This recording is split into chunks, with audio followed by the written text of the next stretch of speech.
हालांकि इसमें एक बहुत अच्छा एग्जाम्पल है कि एक वो ज्ञानी थे, बहुत अच्छा एग्जाम्पल पढ़ लेना, जब सुना देता हूँ मजेदार है तो सुना देता हूँ। एक बहुत बड़े ब्रह्म ज्ञानी थे और खूब ज्ञान देते थे, खूब पेलते थे।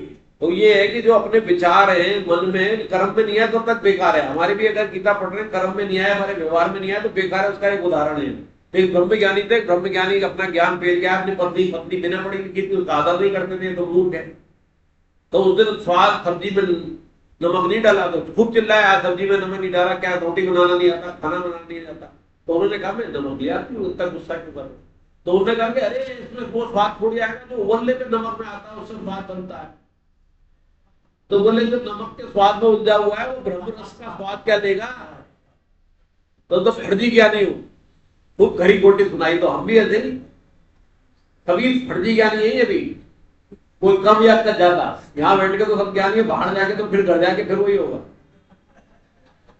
अगर फीकी सब्जी हो, उसमें तीन श्रेणी है भाई। दो आपको सब्जी मिलेगी, देखो चलो एक एग्जांपल ले लेते हैं। दो तरह की मिलेगी, या तो बहुत नमक डाला है, या कम डाल कम मिला है, या बिल्कुल नहीं मिला है। दो कर लेते, बिल्कुल नहीं मिला है, ज्यादा मिला। ज्यादा मिला नमक की सब्जी आप चुपचाप खा जाओ।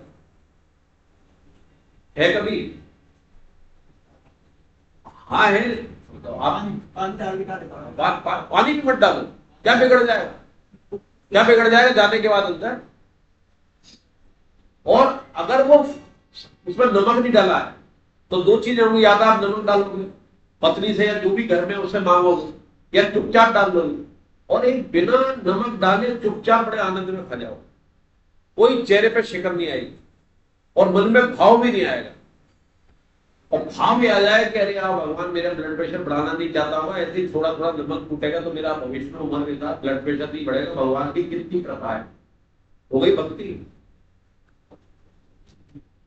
क्यों हो गई? तो अपना अपना अपना स्तर सुन सकते हैं। तो अगर साल भर में हमारे अंदर ये बदलाव आ गया कि घर में गुस्सा नहीं आ रहा, तो समझो रास्ता अभी मिल गया है सही। लगे रहे तो 5वीं क्लास तक भी, 5 साल तक भी भगवान की कृपा से क्लास चलती रहे, तो हम जोड़ते रहे और दूसरों को जोड़ते रहे। और ज्यादा भीड़ हो जाएगी। अभी तो ये हाल है कि रजिस्ट्रेशन होते 50 आते, और 50 में से भी 9 बजे का टाइम दो तो उस समय 20-25-30 आते हैं। पीछे वाले 2-3-4 तो शक्ल दिखाने आते हैं। अभी एक सवाल दो से पूछो, पीछे दो बैठे हैं, एक उत्तर नहीं दे पाएंगे, जबकि पुराने 2 साल से ही है। खड़े हो जाओ दोनों, दोनों हो जाओ खड़े। अरे खड़े हो जाओ यार, खड़े तो हो जाओ यार। प्यार किया तो डरना क्या है? गीता में आ गया, ये भी तरीका है। अब अगली बार है ना, तुम आगे बैठोगे। इनको ऐसे आगे बिठाया, सत्येंद्र को इसको करके कईयों को आगे बिठाया जबरदस्ती। अगली बार आगे बैठोगे, तुम्हारे लिए 2 कुर्सी खाली रखूंगा, चाहे कितने बजे आओ। और सवाल पूछूंगा, याद रखना ये अपने भले के लिए है यार। वो तो चलता रहेगा धंधा पानी, डॉक्टरी और वो दोनों ही चलेंगे। और इसमें क्या होगा, कब इधर उधर हो जाए कोई भरोसा नहीं है। क्योंकि तुम इधर उधर हुए तो मैं भी इधर उधर हुआ। मैं क्या हुआ, भगवान करा देंगे। ये समझ गए कि दोनों ही हंस रहे हैं। हरे कृष्णा, हरे कृष्ण। आगे के श्लोक। हाँ, भगवान के मत को न मानने के पीछे मूल कारण अपने अशुभ स्वभाव अर्थात राग द्वेष के वश में होता है। राग द्वेष से रहित जातिगत स्वभाव को शुद्ध नहीं है। वर्णाश्रम को लेकर मनुष्य मात्र का जो सहज स्वभाव है उसका निग्रह संभव नहीं और अपेक्षित भी नहीं। हाँ, मन बुद्धि इंद्रियों को अपना मानने से स्वभाव में जो अशुद्धि आई है उसको हटाना मानव जीवन का लक्ष्य है। अब स्वभाव को शुद्ध कैसे किया जाए ये बताते हैं। सदर्शम चेष्टते पश्या प्रकृते ज्ञानवान् प्रकृतिं यान्ति भूतानि निग्रहं करिष्यति। इंद्रियेन्द्रियार्थे रागद्वेषो व्यवस्थितो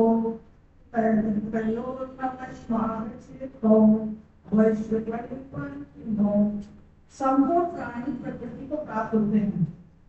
ज्ञानी महापुरुष भी अपनी प्रकृति के अनुसार ही चेष्टा करता है। तो फिर इसमें इसका अर्थ क्या करेगा? इंद्रिय के अर्थ में प्रत्येक इंद्रिय के प्रत्येक विषय में मनुष्य के काम और द्वेष व्यवस्था से अनुकूलता और प्रतिकूलता को लेकर स्थित है। मनुष्य को उन दोनों के वश में नहीं होना चाहिए, क्योंकि वे दोनों ही पारमार्थिक मार्ग में विघ्न डालने वाले सबसे बड़े शत्रु हैं। हरे कृष्ण। हरे कृष्ण। स्वभाव में बात आ गई है, बात जो चल रही थी ना, स्वभाव को बदलना बड़ा मुश्किल है। तो भगवान ने शुरुआत कर दी कि भगवान के मत को न मानने के पीछे मूल कारण अशुद्ध स्वभाव के वश में होना। तो सबसे बड़ा अशुद्ध स्वभाव क्या है? मैं शरीर हूं, सबसे बड़ा अशुद्ध स्वभाव है। मैं संसार का हूं। और सबसे बड़ा शुद्ध स्वभाव क्या है? मैं भगवान का हूं। अब आगे जो चीजें आएंगी, राग राग द्वेष जो सबसे बड़े शत्रु है, वो इसी कारण थे। राग और द्वेष किसमें आएंगे? कोई भी इंद्रिय जो है उसके राग, भाई कोई भी इंद्रिय उसके दो चीज मिलेंगी, जो हम चाहते हैं वो मिलेगा और या नहीं चाहते वो मिलेगा। आम हमने चाहा तो या तो आम बहुत खट्टा मिलेगा या बहुत मीठा मिलेगा, या मिलेगा या नहीं मिलेगा। तो दोनों में अनुकूल प्रतिकूल हुआ क्या? नहीं। तो मिल गया तो और मिले, राग होगा, और नहीं मिला तो द्वेष आएगा कि उसे तो मिल गया, मुझे नहीं मिला, कल फिर दोबारा हुआ, आज तो माली आ गया, या आज जेब में पैसे नहीं थे इतने, आज रेट ज्यादा थी, कल मंडी से लेके आऊंगा। तो राग और द्वेष किसमें आए? इंद्रिय में। भगवान क्या कह रहे हैं? संपूर्ण प्राणी प्रकृति को प्राप्त होते, ज्ञानी महापुरुष भी अपनी प्रकृति के अनुसार चेष्टा करते हैं। यहां प्रकृति का अर्थ स्वभाव है, इसको स्वभाव से समझा जाए। संपूर्ण प्राणी स्वभाव को प्राप्त होते हैं, अपने अपने स्वभाव। ज्ञानी महापुरुष भी प्रकृति दिखाए तो अपने स्वभाव के अनुसार चेष्टा करते हैं। फिर इसमें किसी का हट क्या करेगा? तब अपने अपने स्वभाव से कर रहे हैं, यहां तक तो बात ठीक है। ज्ञानी भी अपने स्वभाव से कर रहा है और जो अज्ञानी है वो भी अपने स्वभाव से कर रहा है। स्वभाव के वश में सब है, लेकिन अंतर कहां आ रहा है? इंद्रिय के अर्थ में प्रत्येक इंद्रिय के प्रत्येक विषय मनुष्य के राग और द्वेष व्यवस्था से, यानी कि अनुकूलता प्रतिकूलता को लेकर स्थित है हर इंद्रिय में। जैसे अभी चर्चा की कि हर इंद्रिय के विषय है और उसके प्रति जो राग है और उसके प्रति जो द्वेष है, मिल जाए तो राग और नहीं मिले तो द्वेष, वो है हर इंद्रिय का। लेकिन अंतर कहां आ रहा है कि जो स्वभावश तो ज्ञानी भी है और अज्ञानी भी है। अज्ञानी मतलब जो नहीं जानता, शरीर संसार वाली बात नहीं जानता कि मैं शरीर नहीं हूं, तो उसके भी स्वभाव है और उसके भी स्वभाव है। लेकिन जो ज्ञानी है वो स्वभाववश में तो है, उसके स्वभाव में, लेकिन परवश नहीं है। परवश इंद्रियों का नहीं है, राग द्वेष के परवश नहीं है।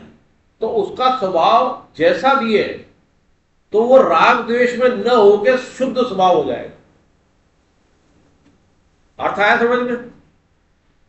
नहीं आया? भाई क्रोधी है एक अज्ञानी, और एक क्रोधी महात्मा भी है। महात्मा हो सकते हैं ना, सिद्ध पुरुष है, क्रोध दोनों में ही है, स्वभाव छूट जाना। अब क्रोधी जो होगा, जो अज्ञानी है, वो किसी चीज को चाहेगा और नहीं मिली तो उसको गुस्सा आएगा, और गुस्से में वो कुछ भी कर सकता है, और मिल जाएगी तो राग आएगा, बार बार। फिर राग आते आते क्या आएगा? लोभ आएगा, और लोभ में भी कभी विघ्न पड़ेगा तो फिर गुस्सा आएगा, और अति लोभ होगा तो भी विमूढ़ स्थिति आ जाएगी, अज्ञान बढ़ता जाएगा, उसका लोभ ही लोभ में रहेगा। लेकिन जो ज्ञानी है वो उग्र स्वभाव वाला, सेम वैसे स्वभाव वाला, लेकिन वो ये जानता है कि ये इंद्रियां हैं, इसमें तो आएंगे ही ये, वो राग और द्वेष नहीं करेगा। तो उसका शुद्ध स्वभाव एक सा होते हुए भी, उग्र होते हुए स्वभाव उसका शुद्ध हो गया, परवश नहीं हुआ। स्वभाव के वशीभूत उग्र के होते हुए भी परवशता उसकी इंद्रियों के प्रति नहीं आई, क्योंकि राग और द्वेष उसमें डेवलप नहीं हुआ। तो अगर आपका स्वभाव कैसा भी है पूर्वजन्म के आधार पर, इस जन्म में अगर आपने राग द्वेष नहीं रखा, अपने सारे जो कर्म है, पांचों इंद्रियों से कर्म हो रहे हैं, और उसमें जो भी आपका राग और द्वेष उन इंद्रियों में मिल रहा है आपको, कि मजा आ रहा है या मजा नहीं आ रहा है, तो आप उसके परवश नहीं होंगे, उस हिसाब से फिर कर्म नहीं होंगे, क्रोध भी नहीं आएगा, लोभ भी नहीं बढ़ेगा, तो आपकी परवशता खत्म हो गई, स्वभाव शुद्ध हो गया, ये वाला जन्म का स्वभाव शुद्ध हो गया। अब आपको गुस्सा नहीं बंद हो गया, तो आपका उग्र स्वभाव पहले इसलिए बना था पूर्व जन्मों में, क्या आपके अंदर था पहले, तभी तो रहा है राग द्वेष, जब भी तो उग्र स्वभाव बना। तो उस उग्र स्वभाव वाले ऋषि मुनि में भी परिवर्तन हो जाएगा। आगे समझ में? हाँ, तो दोनों शत्रु हो गए ना, राग और द्वेष, ये दोनों तगड़े शत्रु है। अभी तो बताया क्यों शत्रु है। राग आएगा तो लोभ आता जाएगा, लोभ आता जाएगा, लोभ आ जाएगा तो फिर मूर्त आ जाएगी, लालच लालच लालच लालच, या फिर कभी रोग लगी तो फिर गुस्सा आ जाएगा, और नहीं मिला तो पहले ही दिन गुस्सा आ जाएगा। वो कौन सा श्लोक है 2/62 में? विषय, इंद्री, कामना, और कामना में रोग तो क्रोध, और कामना पूर्ति तो लोभ। वो बात अब घुमा के भगवान नहीं हो कहते।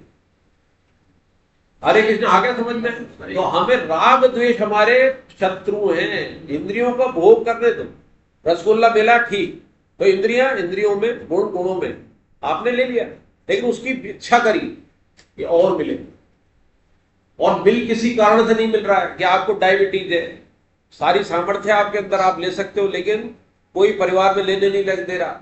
लेकिन एक रसगुल्ला खा लिया, आपको परहेज के साथ दे दिया, भाई थोड़ा सा दे दिया रसगुल्ला तोड़ के, तो रात में ढूंढो कोई कहां रखा है, जब कोई नहीं देख रहा है। समझ गए? या कि यार इसके तो डायबिटीज नहीं है, बस घर में है, आपका छोटा भाई साथ रहता है, इसके नहीं है यार, ये तो 5 खा गया, आ गया द्वेष। तो इसमें ये जातिगत स्वभाव क्या चीज आ रहा है अभी आ रहा है, जातिगत भी आ रहा है, कौन सा आ रहा है बताओ? जातिगत का है, वर्णाश्रम जातिगत स्वभाव वहां पर 33 संबंध में क्या है? राग द्वेष से रहित जातिगत स्वभाव को शुद्ध नहीं है। जातिगत स्वभाव भगवान के मत को नवानवे मूलता शुद्धवा के वैष्णव ना, राग द्वेष से रहित स्वभाव चले वर्ण, लेकिन जो सहज स्वभाव में निकला तो अपेक्षित भी नहीं, लेकिन मन अपने मन को हटा निकल। इसमें कहाँ आया जातिगत? वर्णाश्रम आया।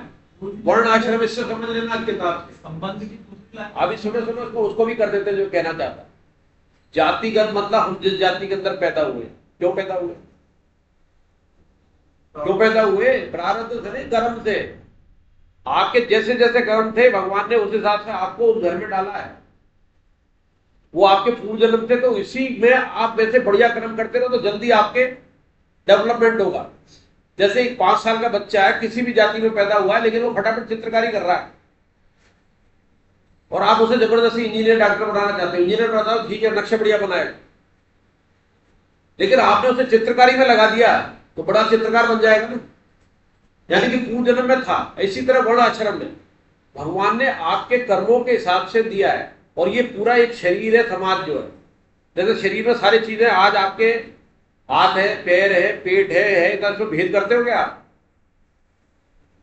आपके इन्फेक्शन जीभ पे हो, नाक पे हो और एक गुदा पे हो, अंतर पड़ता है क्या? तीनों का ऐसा इलाज करते हो ना, भेद नहीं करते ना। क्यों? क्योंकि उसकी भी इंपॉर्टेंस है, पैर की भी इंपॉर्टेंस है।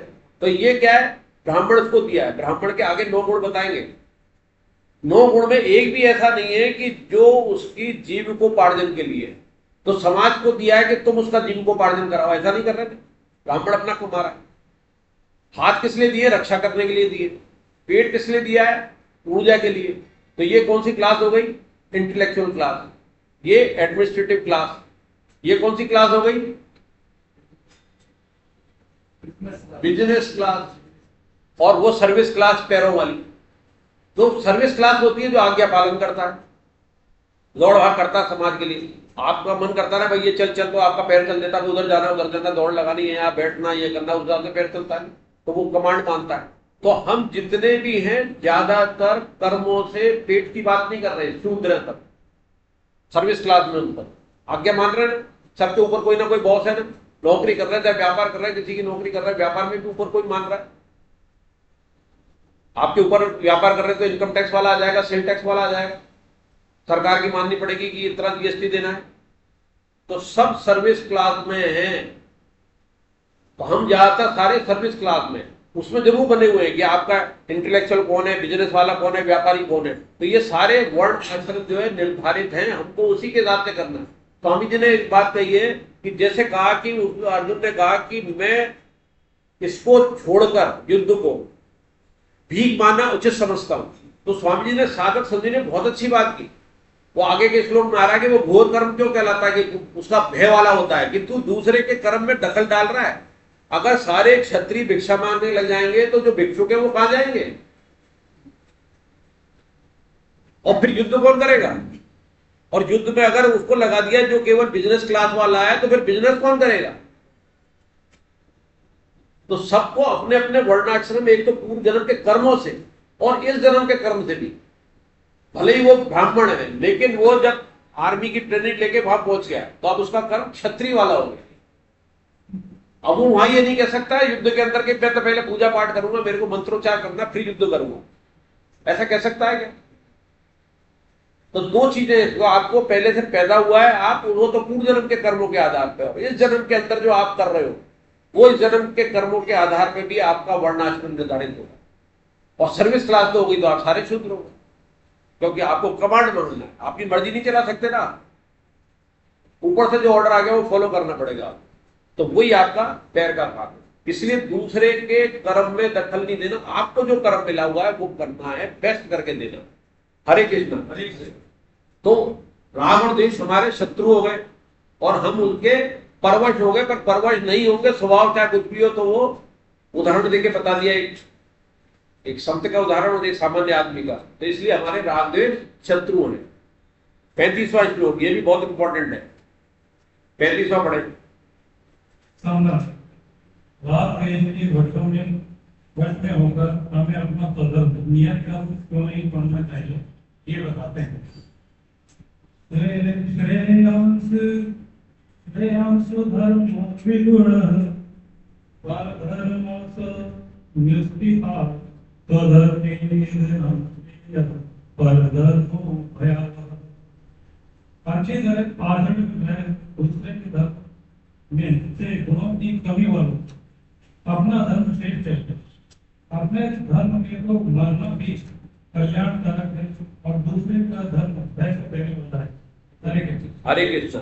इससे पहले वाली जो संबंध से ऊपर वाली दो लाइनें वो स्वामी जी के प्रसंग से रिलेट हो रही है। उद्धव, संबंध से ऊपर दो लाइनें हैं, देखो। उद्धव जी, जो भी व्यक्ति दूसरों के स्वभाव यानी आचरण तथा कर्मों की प्रशंसा या आलोचना करता है वे परमार्थ लाभ से शीघ्र ही च्युत हो जाएगा। इसलिए सर्वदा अद्वैत दृष्टि रखनी चाहिए, जिसकी अपनी गुण दोष के रूप में चर्चा करी। और स्वामी जी ने एक सत्संग में कहा था कि किसी एक ने प्रशंसा की थी, वो सत्संग शायद मुकेश जी आपने भी सुना हो। उन्होंने कहा स्वामी जी आपने बहुत आज सत्संग अच्छा किया, प्रवचन आपके बहुत अच्छे थे, इतने नाराज हुए कि तुझे पता नहीं कि तूने आज तेरा और मेरा दोनों का नुकसान कर दिया। ये इस लाइन में आ रही है कि आपको दूसरे की प्रशंसा आलोचना नहीं करनी है। तो इस बार मैं सोच रहा था कि मैंने कहा ये आपकी प्रशंसा हो रही है, ये तो ठीक है, जिसकी प्रशंसा की उसका नुकसान तो हो रहा है, उसके घमंड आ जाएगा, घमंड तो आ ही जाएगा करते का। उसका क्या नुकसान हो रहा है जो प्रशंसा कर रहा है? मुकेश जी ये विचार आया, उसका क्या नुकसान हो रहा है? वो तो प्रशंसा करके उसकी अच्छी चीज अपने में ग्रहण ही कर लेगा, इसे प्रशंसा करके। क्या उत्तर हो सकता है इसका? वहां पे ध्यान नहीं दिया तो महाराज जी की तरफ ध्यान दिया। एक उत्तर ये भी हो सकता है, बहुत अच्छा उत्तर है ये। दूसरा ये आ रहा है, उसका प्रशंसा के पीछे कारण हो सकता है। क्यों? हाँ, बिना स्वार्थ के थोड़ी करेगा, मुझे पहचान है, मुझे अच्छा साधक समझे स्वामी जी, ध्यान आकर्षण करना, स्वार्थ हो गया। भावना है उनकी कि मैं निगाह में आ जाऊं स्वामी जी की, तो नुकसान हुआ। तो उस समय तो लगा नहीं था, लेकिन ये लाइन पढ़ी तब लगा कि है इसमें कोई बात। तो यहाँ भी उद्धव जी कह रहे हैं और स्वामी जी ने बात कही है कि जो हम किसी की प्रशंसा कर रहे हैं तो उसमें हमारा भी नुकसान है और उसका भी नुकसान है। तो प्रशंसा केवल एक ही करनी है, भगवान की करनी है, जिसने हमें यहाँ बैठाया, इस लायक किया, भगवान की प्रशंसा करो। इसका अर्थ ये भी है। हरे कृष्णा। तो ये अपन आज चर्चा कर चुके हैं, क्योंकि दूसरे का धर्म जो है कल्याण, अपना धर्म मरना भी श्रेष्ठ है, दूसरे का धर्म भय देने वाला है। इसकी चर्चा करी भिक्षुक वाले उदाहरण से। 36, 37 दोनों पढ़े, क्योंकि 36 में तो कुछ भी नहीं है, सवाल है, 37 ही पढ़े। 36, 37 एक साथ दोनों। हरे कृष्ण। नहीं होता अर्जुन होगा अधर्गे पापं चरति पुरुष अनिच्छन्नपि वासने अर्जुन बोले, हे वासने, फिर ये मनुष्य न चाहता हुआ भी जबरदस्ती लगाए हुए की तरह किससे प्रेरित होकर पाप का आचरण करता है? श्री भगवान कामने से क्रोध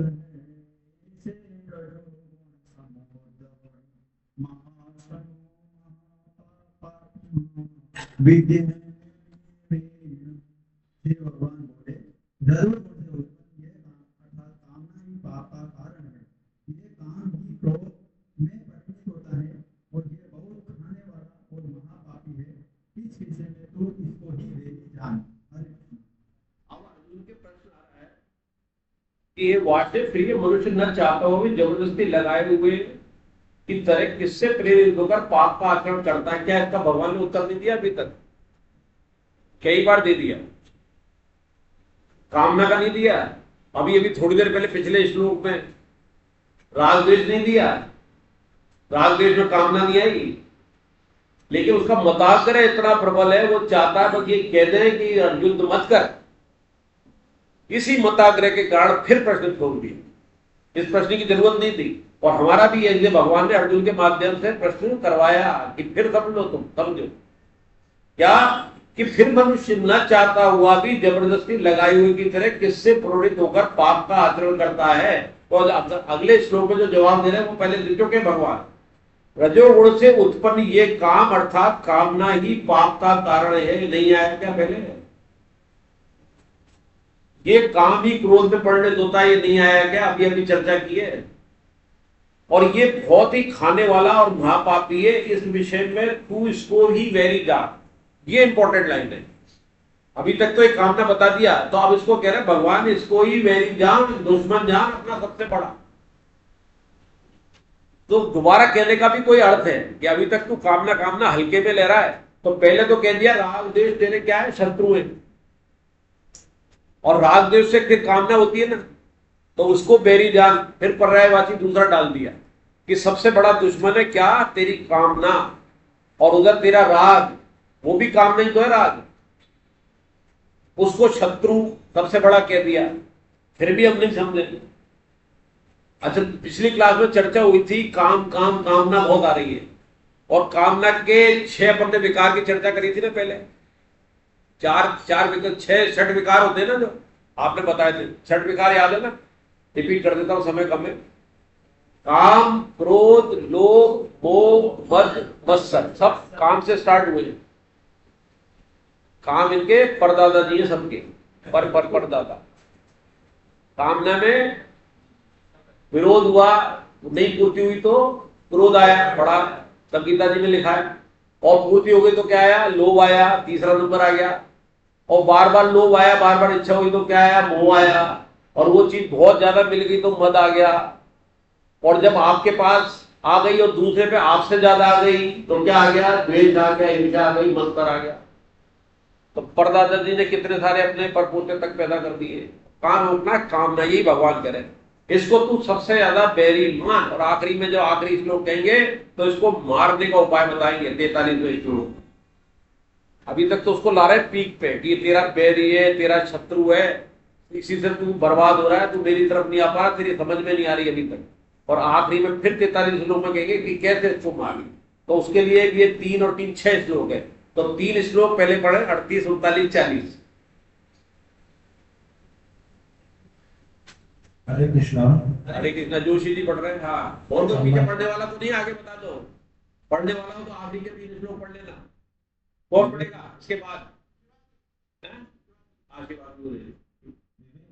कामना का त्याग नहीं किया गया तो कामना कितनी तेजी से बढ़ती है और ज्ञान पर पर्दा डाल देती है, इसके बारे में बताते हैं।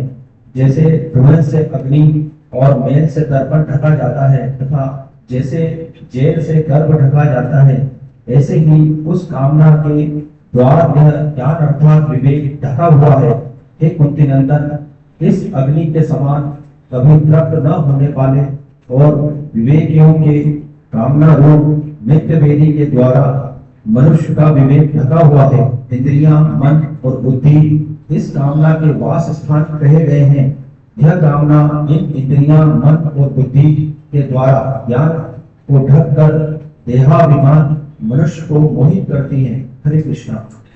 अब भगवान ने दुश्मन बता दिए अपने, क्या बता दिए? सबसे आखिरी बता दिए कामना। और कामना रजो तो उससे राग और द्वेष से पैदा हुई, वो पहली बता दी, वो भी दुश्मन बता दिए। तो हमारा कोई दुश्मन हो तो पहले मारने से पहले उसको देखेंगे उसकी ताकत कहाँ है, कहाँ रहता है वो, पावर क्या है, उसके पीछे कौन है, ये ढूंढेंगे ना। तो पहले 3 श्लोक 38-39 दिनों की जगह बता रहे हैं कहाँ रहता है, फिर उपाय बताएंगे मारने के। तो क्या बता रहे हैं? जैसे उदाहरण के रूप में, जैसे धुएं में अग्नि, अग्नि है ना, तो अग्नि के ऊपर धुआं आ गया तो अग्नि को ढक लेता है, क्षमता उसकी खत्म कर देता है। मैल में दर्पण, दर्पण के ऊपर मैल आ जाता है, उसका दिखाई देना बंद हो जाता है। और तीसरा उससे ऊंचा दिया है, जेर से गर्भ ढका रहता है। जेर जानते हैं ना, जो एम्ब्रियो जिसमें होता है, बच्चा जिसमें पलता है पेट में, उसके ऊपर एक आवरण होता है, उसको जेर कहते हैं, उससे ढका रहता है। अब तीनों के स्तर अलग अलग है। पहला स्तर हल्का स्तर है, उसमें तो आप बच सकते हो। वो क्या है? धुएं से अग्नि। इसमें ये पता रहता है, विवेक जागृत रहता है कि यार ये धुआं है और ये अग्नि है, अलग अलग इसमें कर सकते हैं। ध्यान रहता ना कि अग्नि दिख रही है, धुआं है। एकदम ऐसा तो नहीं हो जाता कि धुआं ही धुआं है। अगर धुआं ही धुआं तो फिर अग्नि खत्म है। तो अग्नि और धुआं अलग अलग दिख रहा है, तो इसमें विवेक जागृत रहता है कि भाई ये तो धुआं धुआं है और ये है अग्नि। इतना जानकारी रहती है कि ये तो कर्तव्य कर्म है, ये भगवान वाला रास्ता है, और ये इसमें धुआं आ रहा है, बीच में धुंधलापन रहेगा। इससे थोड़ा ऊंचा आ जाता है कि आपका दर्पण में मतलब शक्ल आईना दिखना बंद हो जाता है। तो आपको क्या करना है और क्या नहीं करना है, वहां तो बोध रहता है क्या करना है नहीं करना, अग्नि और धुएं। ये उससे ऊंची कामना आ गई तो आपको दिखाई नहीं देना बंद हो गया, यानी कि मुझे क्या करना चाहिए और क्या नहीं करना चाहिए इसका भान नहीं रहता। ये सेकंड स्टेज आ गई काम। और थर्ड इससे खतरनाक है, जैसे जेर एम्ब्रियो को, बच्चे को ढका रहता है, उस बच्चे को कुछ पता नहीं है वो कहां पड़ा है। ये थर्ड स्टेज है काम। जब कामना इतनी बलवती हो जाएगी तो उसका विवेक भी चला गया, कर्तव्य का ध्यान भी चला गया, वो विमूढ़ अवस्था आ गई। तो उससे पहले पहले हम पकड़ लें इसको। हालांकि उसको भी मार सकते हैं, पता तो पड़ जाए विमूढ़ अवस्था में, तीसरे को भी मार सकते हो, आगे भगवान उपाय बताएंगे। और कामना का भगवान ने उदाहरण इसमें दिया ययाति का। ययाति एक राजा हुए, भागवत में आता है। वो शुक्राचार्य जी के दामाद थे, उनकी लड़की ब्याही थी 2 उनको। तो पहली लड़की ब्याही थी, वो दूसरी के बाद उन्होंने एक और शादी कर ली। तो उन्होंने श्राप देके कहा कि अच्छा मेरी बेटी के रहते तो उन्होंने दूसरी शादी कर ली। तो शुक्राचार्य जी असुरों के गुरु थे, तो उन्होंने ययाति को श्राप दे दिया, उसकी जवानी ले ली। तो जवानी ले ली, उनके पुत्र थे शायद 100 थे। उन्होंने मांगी कि जवानी कोई मुझे दे दे अपनी। उन्होंने ये व्यवस्था कर दी थी श्राप में कि कोई तुझे देना चाहे तो मिल जाएगी, पर कौन जवानी दे। तो गुरु उनके बेटे थे, उन्होंने जवानी दे दी थी उनको। और वो जवानी लेते लेते सबसे मांगते हुए 1000 साल तक, सहस्त्रवाद तक वो भोग करते रहे। और भोग करने के बाद उनकी जो हालत हुई, दुर्दशा हुई, फिर उन्होंने कहा कि संसार की सारे भोग मिल जाएं तब भी आपकी एक आदमी, एक इंद्रिय तृप्त नहीं हो सकती। ये इसी तरह है जैसे अग्नि के अंदर कामना रूपी घी डालते जाओ डालते जाओ डालते जाओ, तो अग्नि बुझेगी क्या? और जितनी अग्नि जलेगी उतनी बड़ी राख होगी, और आखिरी में आपको राख ही मिलेगी। आ रही है ना बात? तो ये वो कामना है 3 स्टेज में। पहली में पकड़ लें, दूसरी तक भी पकड़ सकते हैं, और तीसरी आ जाए तो बड़ा मुश्किल काम है इसको पकड़ना। तो एक लाइन आती है कि अगर शांति की इच्छा है, शांति की इच्छा है यानी कि कामना ना हो, शांति की इच्छा है तो इच्छाओं को शांत कर। लिखने लायक है ये, शांति की इच्छा है तो इच्छाओं को ही शांत कर। और कामनाओं की पूर्ति संभव नहीं है, ययाति को उदाहरण तो हो गया। निवृत्ति संभव है। 100% कामना किसी की पूरी नहीं हो सकती, क्योंकि पूरी होंगी और बढ़ेंगी, और बढ़ेंगी तो और ज्यादा बढ़ेंगी। अग्नि छोटी थी और बड़ी होगी, और बड़ी होगी, और बड़ी होगी, तो पूर्ति कैसे होगी? निवृत्ति संभव है, छोड़ सकते हो आप उसको। अब आगे के 3 श्लोक में इसका उपाय बताएंगे, अति महत्वपूर्ण है ये, और ये बहुत काम के हैं। अगर इसी को पकड़ लिया और इसी पे चल ली तो इस जीवन में तो शांति आई जाएगी और भगवान भी मिल जाएंगे 3 श्लोक से। और अपने लायक के उपाय बताया भगवान ने, अलग से नहीं बताया कोई अनुष्ठान पूजा पाठ कोई दान दक्षिणा नहीं करनी है। तो आखिरी के 3 श्लोक शिवांगी जी पढ़ेंगी। हरे कृष्ण।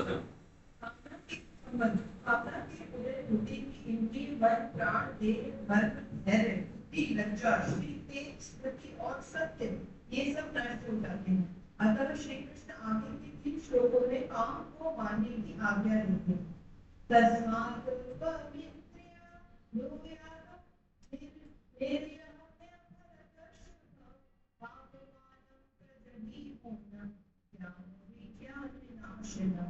इंद्रियाणि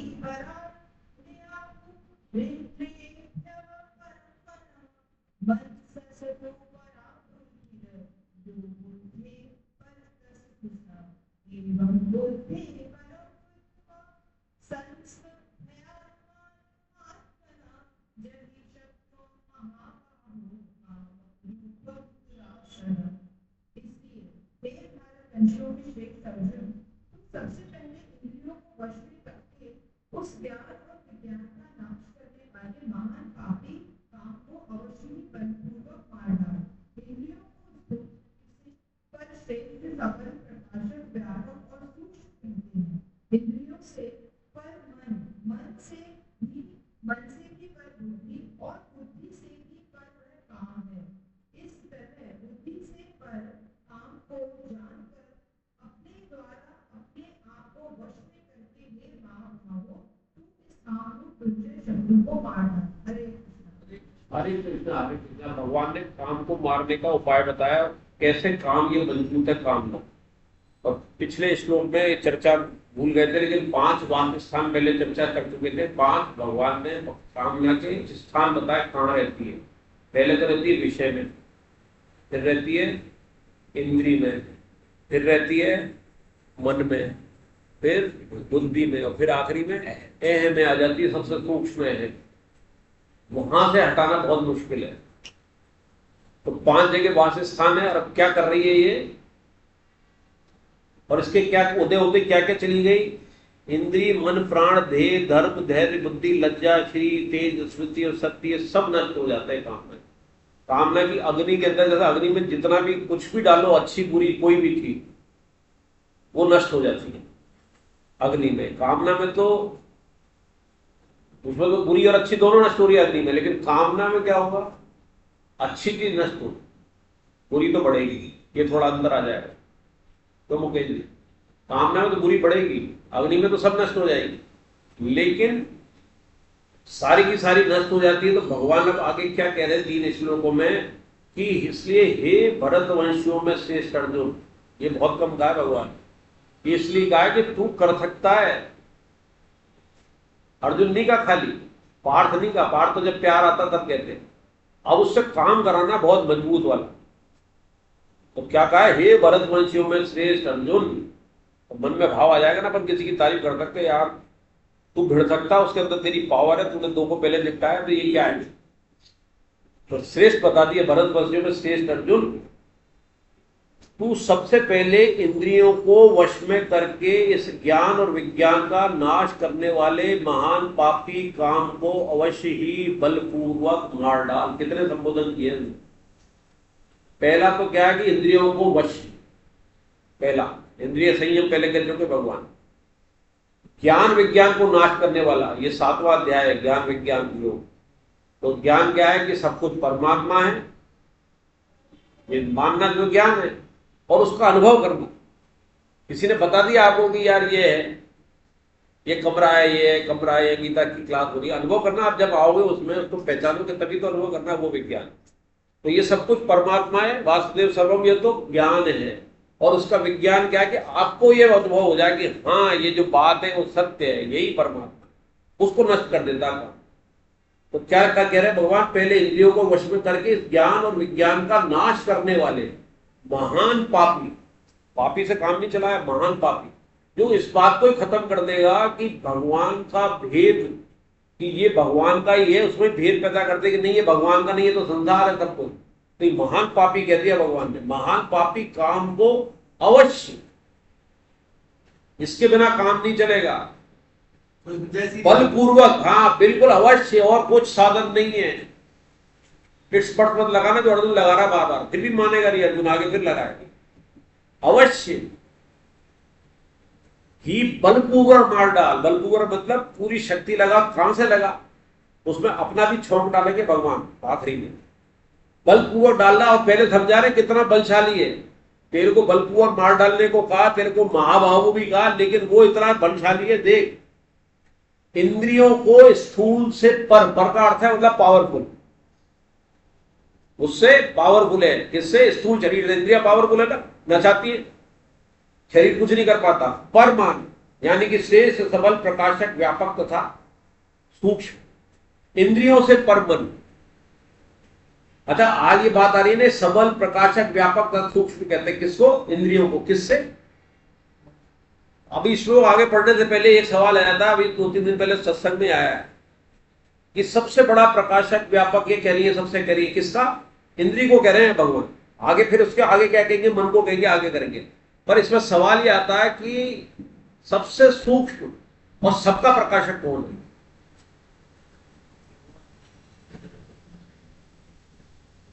भाई इंद्रियां प्रकाशक विषय के ऊपर हो गई, मन इंद्रियों का प्रकाशक हो गया, बुद्धि उसके ऊपर हो गई, कामना उसके ऊपर हो गई, इन सब की प्रकाशक हो गई। तो सबसे सूक्ष्म, सूक्ष्म शब्द इस्तेमाल किया ब्रैकेट में, सबसे सूक्ष्म और सबसे तगड़ा प्रकाशक कौन है? जगत प्रकाश प्रकाशक सहज प्रकाश रूप भगवान, परमात्मा। अगर परमात्मा नहीं हो तो आप में प्रकाश नहीं आए, आत्मा में, जिसको हम चेतन कह रहे हैं, और आत्मा में प्रकाश नहीं आए तो फिर इंद्रियों में प्रकाश, मन बुद्धि में कहां से आएगा? और जब इनमें प्रकाश नहीं आएगा तो फिर आंख और इंद्री क्या कर लेगी, क्या देख पाएंगे? तो सबका प्रकाशक कौन है? बस, पर हम किसको मान रहे हैं? अपना मान रहे हैं। मैंने देखा यार इतनी सुंदर चीज, वाह वाह वाह, इतना खाने में चीज बढ़िया स्वाद आ रहा है, वो कहां से आ रहा है? और एक ही क्षण में चला जाता है। कोरोना आया, अभी तक बहुतों के स्वाद नहीं आ रहे, क्या आ रहा है? अर्थ वाली लाइन में, लास्ट वाली में एक शब्द आता है कि इस काम रूप दुर्जय, दुर्जय की जगह अजय लगा दे तो नहीं, दुर्जय मतलब क्यों लगाया गया है? दुर्जय मतलब दुर्गुण वाला है ना, अजय वाले तो अच्छे के लिए लगाते ना। दुर्जय मतलब इसका दुर्गुण वाला है और बहुत कठिन है। अजय वाले का तो ये हो गया कि इसको परास्त कोई नहीं कर सकता, दुर्जय में परास्त कर सकते हो आप। अजय में तो परास्त नहीं करना मुश्किल हो जाएगा अजय को। अजय का मतलब अजय, दुर्जय है ये, दुर्गुण वाला है जय, इसको परास्त किया जा सकता है, इसलिए दू लगाया है भगवान ने। बहुत अच्छा सवाल है। शब्द एक एक गीता जी में यही महिमा है। रामचरितमानस तो आप है ना पूरे 5-10 पढ़ लोगे ना चौपाई, तब भी आ जाएगा समझ में, लेकिन चूक गए तो चूक गए, और इसमें शब्द चूक गए तो चूक गए। वो पहले सावधान कर रहे हैं भगवान की, आसानी से नहीं जाएगा दुर्जय, और पूरी ताकत लगानी पड़ेगी। कैसी ताकत लगानी, उसका खुद का भी उपयोग बताएंगे, जो उनमें कह चुका भी, खुद को भी डालेंगे अपने इसमें, तू अकेला नहीं कर पाएगा।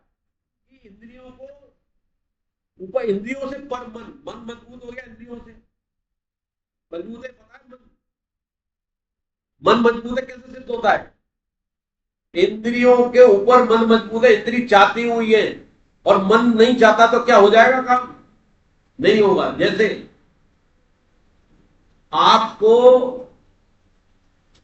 पेट्रोल वाला उदाहरण आया था एक बार कि गाड़ी में 5 किलोमीटर का पेट्रोल रह गया है, आप उदयपुर हाईवे पे जा रहे हो, तो बहुत सुंदर सुंदर चीजें दिखेंगी, गार्डन भी आएंगे आपके, बहुत बड़ी बड़ी गाड़ी, जो पहले निगाह जा रही थी, होटल भी जाएंगे, आपको चाय की प्यास लग रही थी, पहले रुकना था चाय के लिए, प्यास भी लग रही है, सब भूल जाओगे आप।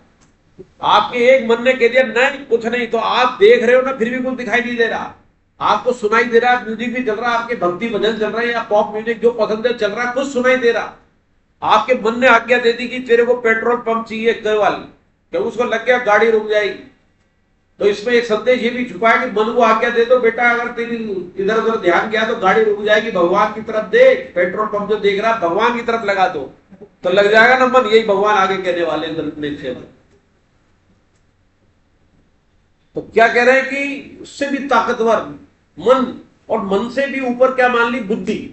अब ये बात है कि बुद्धि जब अगर पावरफुल है तो मन को कंट्रोल क्यों नहीं कर पा रही? बुद्धि तो हमारी है, क्यों नहीं कर पा रही? कोई जवाब दे सकता है? अरे कामना तो तुम मालूम सरल उत्तर है, कामना आ रही है तो बता, उदाहरण इलेबोरेट कर। अरे बुद्धि जो है उसके ऊपर है, मन के ऊपर, फिर भी मन को कंट्रोल नहीं कर पा रही है। तो हेड मंत्री चला रहा है प्रधानमंत्री को। अभी थोड़ी देर पहले आया था ना कि वो पटा ले उसको, प्रधानमंत्री को, ये दे हिस्सा, हाँ तेरी उसकी हाँ में हाँ मिलाए जबरदस्ती, और मजा दे उसको कि यार ये मंत्री बढ़िया है, ये चीज जो मैं चाहता हूँ वो दिए जा रहा, मजा आ रहा उसको। और बुद्धि है, विवेक का सहारा नहीं ले बुद्धि कि भैया नुकसान कर रहा है तेरा ये प्रधानमंत्री पद की, तेरी गर्मा गिरा रहा है, मंत्री के चक्कर में तेरा दूर हट, मजा आ रहा है मुझे, तो अनुगमन